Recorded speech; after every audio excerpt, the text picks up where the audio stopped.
Fire for fire. Peter Obi drops another message, reveals what he will do immediately if declared president. Now, wow, I know that the people from APC will say it's a wishful thinking, that it cannot happen. Okay, so, but again, what is Peter Obi going to do when he becomes president, or if declared president? We need to understand what he plans to do. But I think he needs to be careful revealing a lot of his agenda, because one, it will be stolen by the opposition party. Two, it will also be misinterpreted and used against him as well. I'm sure he's smart anyway. He understands the system. Peter Obi, the presidential candidate for the Labour Party, made the claim in a thread on Twitter on Saturday that if he were to be elected president tomorrow, okay, he would have a credible economic team assembled in a month time if he were to win the election.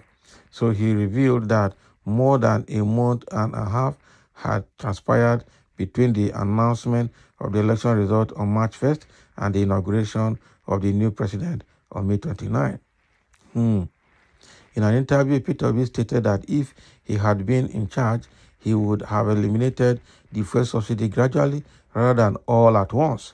And he also would have dealt with the corruption that was behind it. So according to his account, the election took place in 25 of February 2023, and the result was made public on the 1st of March. Is there a charge between the 1st of March and the 29th of May? It had been over 90 days since we last spoke. It pains me to admit this, but during these past 3 months, I had the opportunity to put together an experienced economic team and meet with them.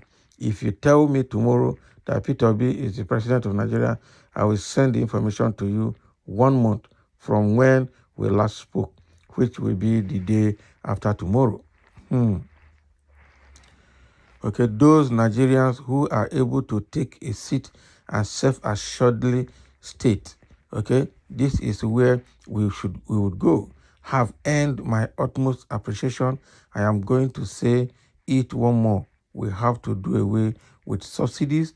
Check out what I have been tweeting about.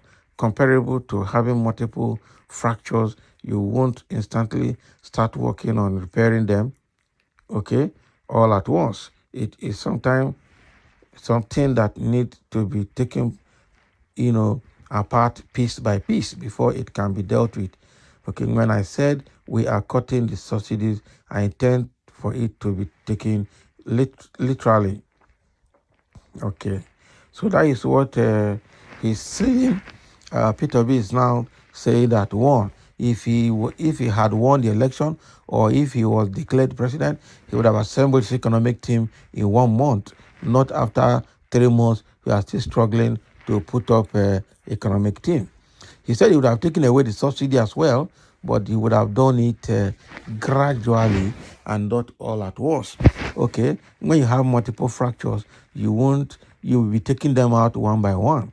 The economy is fractured in many ways. Okay, and to heal all of them is going to be step by step. Okay, you'll be correcting and mitigating until everything is done very well. You cannot have a country like this. And from the last time, between when the election was conducted to when the result was announced, was 1 week between 25 and 1st of March, 25 of February to 1st of March. And then from 1st of March till May 29 was quite a long, that is the whole of March, the whole of April, and the whole of May. That is the almost 90 days.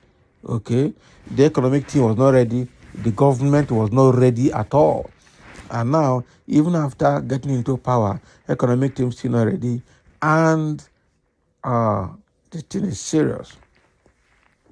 Okay, and that's what Peter Obi is saying, that he himself would have removed the first subsidy, but would have been gradual. His economic team would have been ready. That even today, just declare me president today, and I tell you that within 1 month, all the economic teams will be ready. All the teams that will work will be ready because he already has all the blueprints at hand, ready at hand. Okay, so that is what he's saying. That if he had been made president or if he had been declared as winner, all these things wouldn't have taken such time. Actually, the removal of the first subsidy has caused Nigeria very serious pain because of the manner it was removed. Remember, Nigerians have said that subsidy is a scam and must go. But so Nigerians are not against the removal of subsidy in the generality of it. What Nigerians are against is the way and manner it was removed without any mitigative plan in place, without any plan to cushion the effect. They said they were going to use palliative. Palliative is not a sustainable way of managing this kind of impact. Okay, even the palliative, how far have you gone? You promised to give each state 5 billion naira. How many states have received the 5 billion naira? It's only Anambra I know that said they have received 2 billion. And then, what about Lagos State? How much has Lagos State received? We don't know. Meanwhile, Lagos State is packaging in Jebugari as a subsidy palliative. So now what they're calling palliative is also a big problem. And to the worst of the whole situation, subsidy is back again. So they are not paying the subsidy, also paying for palliative, if actually they are paying for palliative.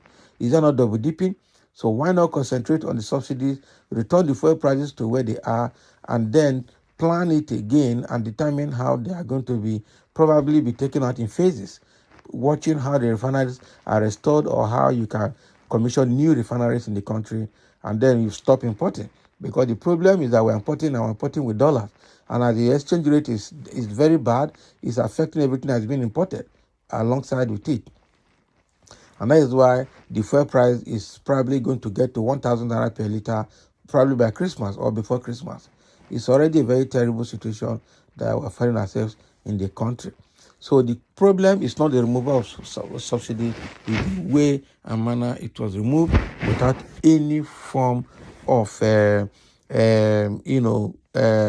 mitigation in place to manage the impact of the subsidy removal. The palliative is not going to work. Again, they are double dipping. Okay? Now, in fact, it's triple dipping now, self in the first place. Because subsidy itself is a palliative, and palliative itself, on the other hand, is also a subsidy. So now you remove subsidy and you begin to pay palliative, it's the same subsidy. You are subsidizing another way. Okay, and now you are not even able to remove subsidy totally. You are now paying it again at the same time working on palliatives, which is another double dipping or triple dipping. So, which is a very bad situation we're finding ourselves. So, it means that the government did not plan it. That is what the summary of this statement here from this write-up.